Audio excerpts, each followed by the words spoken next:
Tense. जय माता दी, कैसे हैं आप सब। दोस्तों, पूजा की बात करते हैं तो पूजा कोई परंपरा नहीं है, बल्कि देखा जाए तो एक वैज्ञानिक अनुशासन है जिसकी ऊर्जा को संजोने की विधि बहुत ही सुंदर है। और सबसे बढ़कर ये हमारे जीवन में संतुलन लेकर के आती है, पीस लेकर के आती है, शांति लेकर के आती है। आज हम जानेंगे, बहुत सारे लोग प्रश्न करते हैं कि पूजा करने का सही समय क्या है और पूजा करना जरूरी क्यों है। अगर घर में पूजा कर रहे हैं तो सही नियम क्या है, सावधानियां क्या है, ऐसे टिप्स बताऊंगी आज जो आपको इससे पहले किसी ने ना बताए हो। और पूरे वीडियो को आपको अंत तक ध्यान से सुनना है। कोई प्रश्न हो तो जय माता दी लिखकर वीडियो के नीचे अवश्य पूछ ले। सबसे पहले जाने, हमारे शास्त्रों में समय को, हर कार्य का अपना एक उपयुक्त समय नियुक्त किया गया है। समय को बहुत बलवान माना गया है, और लेकिन भगवान तो सर्वव्यापक है, सर्वकाल में, कण कण में, हर क्षण विद्यमान है। फिर भी कालः कालयति भूतानि सर्वाणि महासंचय, यानी समय ही वो शक्ति है जो सबको संचालित करती है। सही समय में किया गया कार्य सर्वोत्तम फल देता है।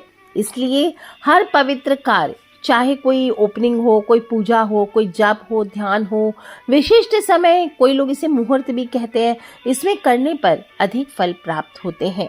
जब पूजा से संबंधित बात होती है तो ब्रह्मे मुहूर्ते च उत्तिष्ठेत धीर संपूर्ण निर्जितः, यानी धीर पुरुष अर्थात अनुशासित मन वाला व्यक्ति ब्रह्म मुहूर्त में जागकर शुभ कार्य करे। दोस्तों, ऊर्जा और मन की स्थिरता के हिसाब से कई लोग पूछते हैं ना कि पूजा करने से क्या होता है, क्या भगवान सिर्फ अगरबत्ती फूलों से प्रसन्न होते हैं, और क्या पूजा करना सिर्फ आध्यात्मिक और बुजुर्गों के लिए है। इसका उत्तर बहुत सीधा है। पूजा का उद्देश्य भगवान को खुश करना ही नहीं, बल्कि अपने मन को केंद्रित करना, सेंट्रलाइज करना और शुद्ध करना है। पूजा आपके मन को स्थिरता देती है। जब भी आप दिन भर के कामकाज, दिन भर की भाग दौड़ आपको रहती है, कभी काम की, कभी परिवार की, कभी भविष्य की, कोई चिंताएं होती है, पूजा क्या करता है, इन सब को सेंट्रलाइज करके मन को एकाग्र करके स्थिर कर देता है। कुछ ही मिनट में आप देखेंगे, कोई भी मंत्र जाप करने लगे, आप भगवान के बारे में सोचने लगते हैं, आप बाकी सब चीजें भूल जाते हैं, आपका मन शांत हो जाता है, स्थिर हो जाता है, सकारात्मकता फैल जाती है। पूजा आपके घर में भी पॉजिटिविटी लेकर के आता है।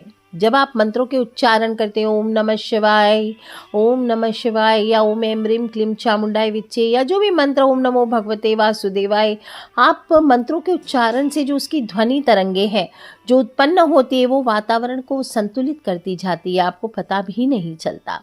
इसलिए कहा जाता है, मंत्र उच्चारण हमेशा प्रत्येक दिन घर में अवश्य करना चाहिए। इससे घर में देवत्व का निवास होता है। पूजा आपके कॉन्फिडेंस को, आपके संकल्प शक्ति को बढ़ाती है। जब आप दीप जलाते हैं, प्रार्थना करते हैं, तो ये आपके अवचेतन मन को पॉजिटिवनेस भेजती है। पूजा आपके परिवार को भी जोड़ती है, क्योंकि अक्सर जब आप पूजा करते, कोई ना कोई आकर पास बैठ ही जाता है, आप प्रसाद बांटते हैं, तो आप सबको वो एनर्जी को डिस्ट्रीब्यूट कर रहे हैं।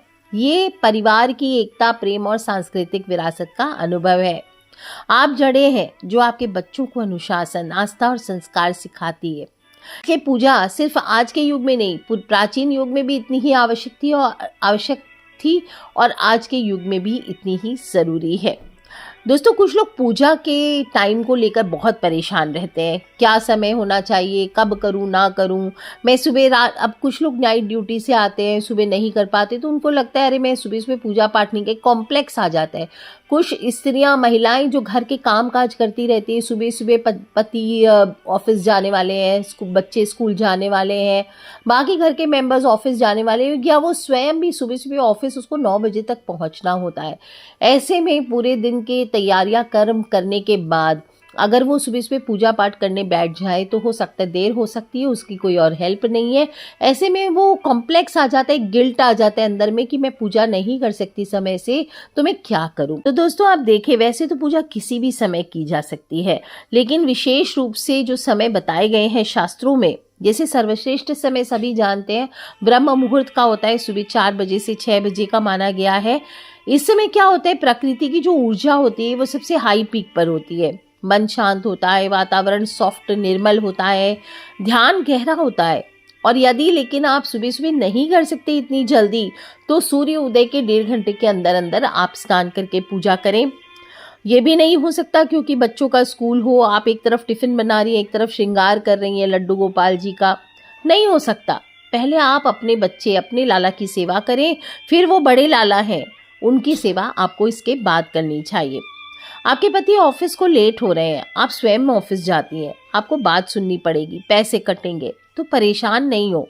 पूजा पाठ का नाम लेकर शांति से धूप करके एक भोग सात्विक रखकर ऑफिस चले जाइए। फिर जब शांति से समय मिले तब आकर आप संध्या को भी पूजन कर सकती हैं। शाम को 6 से 8 बजे के आसपास पूजा कर सकती हैं। प्रदोष काल होता है और इस समय तो शिव जी की पूजा श्रेष्ठ कही गई है। यदि नौकरी या अन्य कार्यों के कारण विशेष समय संभव ना हो तो कोई भी एक समय फिक्स कर लीजिए कि मैं इस टाइम पे मेरे लिए अवेलेबिलिटी है, टाइम मैं प्रत्येक दिन इसी समय पे पूजा करूंगा। कंसिस्टेंसी इसमें इम्पॉर्टेंट होती है। शाम का समय यानी दिन और रात का संगम, इस समय दीपक जलाना, गायत्री मंत्र करना, ये बहुत पुण्यकारी माने गए हैं।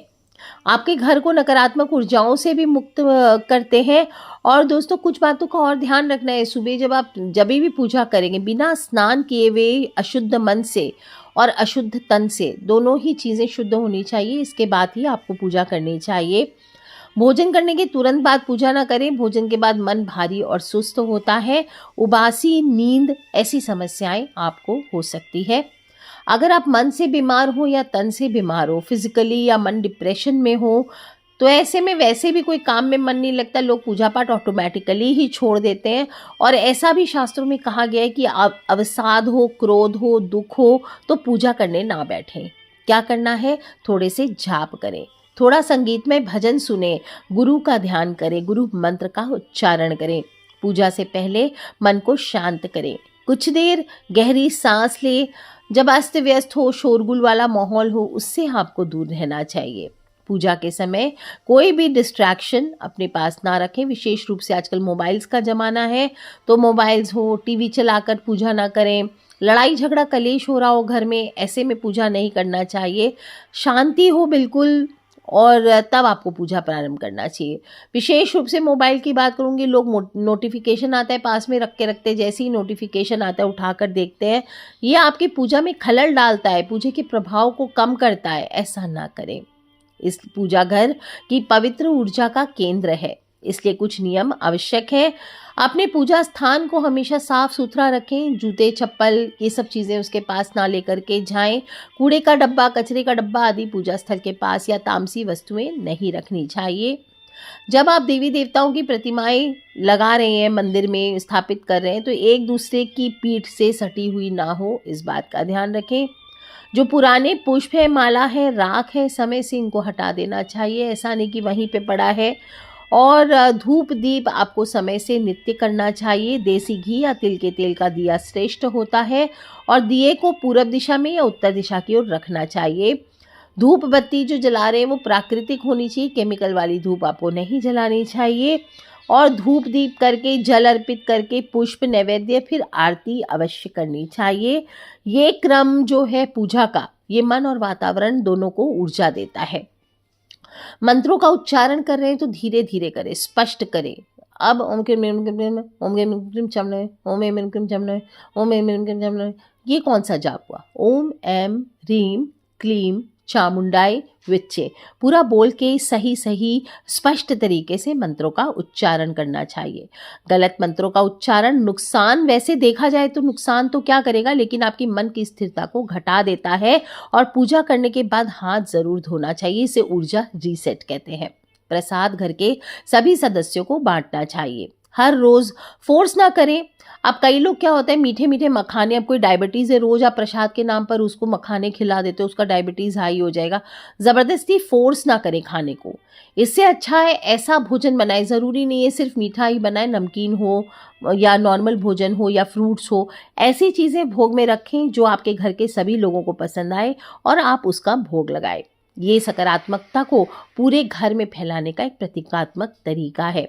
दोस्तों, फायर थेरेपी ज़रूर करें, यानी दीपक धूप ये ज़रूर जलाएं। इससे आपके घर की नकारात्मक ऊर्जाएं जलकर खाक होती है और घी के दीपक से निकलने वाला सूक्ष्म धुआं घर की हवा में उपस्थित जीवाणुओं को नष्ट करता है।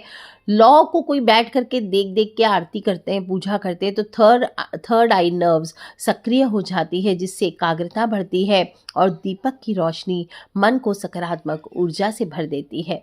आपको प्रत्येक दिन अपने घर में घंटी भी बजानी चाहिए। ये तांत्रिक और वैज्ञानिक दृष्टि दोनों से प्रभावी होती है। घंटी की जो ध्वनि तरंगे होती है आपके घर के नेगेटिव एनर्जी के कंपन को तोड़ती है और घर के वातावरण को धीरे धीरे पवित्र कर देती है। देखा जाए तो दिमाग के अल्फा वेव्स को बढ़ाती है जो ध्यान के दौरान बनते हैं। इसलिए आप देखते होंगे किसी भी मंदिर में प्रवेश करने के पहले घंटी बजाने की परंपरा होती है। जो मंत्र का उच्चारण आप कर रहे हैं वो साउंड हीलिंग का काम करते हैं। हर मंत्र एक विशिष्ट आवृत्ति यानी निश्चित संख्या होती है। जैसे ओम की ध्वनि 432 हर्ट्ज की प्राकृतिक आवृत्ति के करीब होती है। ये आपके बॉडी की कोशिकाओं को रिलैक्स करती है। आपको तनाव हो, चिंता हो, डिप्रेशन हो, इससे अचानक से आप देखेंगे मंत्र उच्चारण करने के बाद राहत मिलता है। इसके अलावा भी देखा जाए तो धूप दीप जो है वो एरोमा थेरेपी का काम करते हैं। उसमें चंदन, लौंग, कपूर आदि की जो खुशबू है वो आपके दिमाग पर पॉजिटिव एनर्जी का प्रभाव डालती है। और देखा जाए तो एंजाइटी रिड्यूसिंग और मूड लिफ्टिंग एजेंट्स भी है। जब आप सूर्य भगवान को जल अर्पित करते हैं, शिवलिंग का अभिषेक करते हैं या किसी भी देवी देवता के विग्रह का आप अभिषेक करते हैं या पौधों को जल देते हैं, तुलसी को, पीपल को, नीम को आदि को, तो आपकी हाइड्रो एनर्जी बैलेंस होती है। ये आपके शरीर की जो वाटर एनर्जी है उसको स्थिर कर देती है। इनमें स्वेलिंग है, वाटर रिटेंशन है, ये सभी समस्याओं से आपको निजात दिलाती है। शिवलिंग या सूर्य को जल चढ़ाने का अर्थ है आप अपने भीतर की ऊर्जा को संतुलित कर रहे हैं। दोस्तों, पूजा में सिर्फ बैठने मात्र से माइंडफुलनेस प्रैक्टिस हो जाती है। पूजा में कम से कम 10 से 15 मिनट स्थिर बैठना आपकी ब्लड प्रेशर को नियंत्रित करता है, आपके मन को शांत करता है, आपकी डिसीजन मेकिंग एबिलिटी को स्ट्रॉन्ग करता है। अगर हार्मोनल बैलेंस की बात करें तो डोपामाइन और सेरोटोनिन को बढ़ाता है, यानी हैप्पी हार्मोन्स को आपके जीवन में बढ़ा देता है। और फाइनली जब पूजा का प्रसाद मिलता है तो दिमाग पूजा को सकारात्मक अनुभव के रूप में दर्ज कर लेता है। ये पॉजिटिव साइकोलॉजी, इसको रीइंफोर्समेंट साइकोलॉजी कह सकते हैं। इससे मन पूजा करने के लिए स्वाभाविक रूप से प्रेरित हो जाता है। तो दोस्तों, पूजा का असली अर्थ सिर्फ फूल, दीप या आरती नहीं, मूल अर्थ अपने भीतर छिपे दिव्य भाव को जागृत करना है। भगवान मूर्ति में नहीं है बल्कि आपके भाव में निवास करते हैं। यदि आपका भाव पवित्र है तो एक दीप जला करके भी आप रोज पूजा करते हैं तो वो पूर्णता प्रदान करता है आपकी पूजन को। और यदि भाव ही नहीं है तो सबसे बड़ा यज्ञ भी अधूरा रह जाएगा। आप चाहे 5 मिनट पूजा कीजिए, 50 मिनट कीजिए, सुबह करें, शाम को करें, आपकी जो श्रद्धा है, आपकी जो कंसंट्रेशन है, आपकी सकारात्मक भावना है, वही काउंट करता है। हर दिन कुछ देर ही सही जब आप दीप जलाते हैं, ईश्वर का स्मरण करते हैं, तब आप अपने जीवन में शांति, स्थिरता और ऊर्जा को आमंत्रित कर रहे होते हैं। इसलिए ही कहा गया है पूजा जीवन को भगवान के साथ जोड़ने की वस्तु है। और दोस्तों, मैंने प्रॉमिस किया था कुछ टिप्स दूंगी आपको फ्री में, तो ध्यान रखें, पूजा घर को हमेशा घर के उत्तर पूरब यानी ईशान कोण में बनाना चाहिए। देवी प्रतिमाएं दक्षिण की ओर नहीं रखना चाहिए। टूटे फूटे भगवान की मूर्तियां घर में ना रखें। जो शिवलिंग है, शालिग्राम है, ये क्रैक नहीं माने जाते, स्वयंभू होते हैं, तो इनको आप रख सकते हैं। तुलसी दल बिना स्नान किए आपको नहीं तोड़ना चाहिए। गुरुवार हो, एकादशी हो, ग्रहण काल हो, इन दिनों में तुलसी ना तोड़ें। शिवलिंग पर कुछ चीज़ें जैसे केतकी के पुष्प है, हल्दी है, ये सब चीज़ें जो श्रृंगार की सामग्री है, या आपको तुलसी पत्र है, ये नहीं चढ़ाने चाहिए। पूजा स्थान में बहुत ज़्यादा मूर्तियां ना रखें, इतनी ही मूर्तियां रखें जिनका आप प्रत्येक दिन ध्यान और पूजन करते हो। और पूजा के बाद कम से कम 1 मिनट का मौन ध्यान अवश्य रखें, ये पूजा को पूर्ण करता है। तो दोस्तों, हमने बहुत ही डिटेल्ड आज बात की है घर में पूजा कैसे करना है, किस समय करना है, क्यों करना है और किन सावधानियों का पालन करते हुए करना है। पूजा करने के पीछे साइंटिफिक एक्सप्लेनेशन क्या है। तो दोस्तों, उम्मीद है कि आपको ये टॉपिक पसंद आई होगी और आप अपनी रोज़मर्रा की ज़िंदगी में इसका उपयोग अवश्य करेंगे। आपको ये वीडियो अच्छी लगी तो अपने फ्रेंड्स, फैमिली, मम्मी पापा, भाई बहन, बच्चे सभी लोगों से शेयर करते रहा करें, क्योंकि छोटी छोटी बातें हमें नहीं पता कौन सी बात कब किसकी लाइफ बदल दे। So love you all friends, take care. जय माता दी, बम बम भोलेनाथ की जयकारा, शेरावाली दा बोल, सांचे दरबार की जय। बोलिए हर हर हर महादेव शंभो।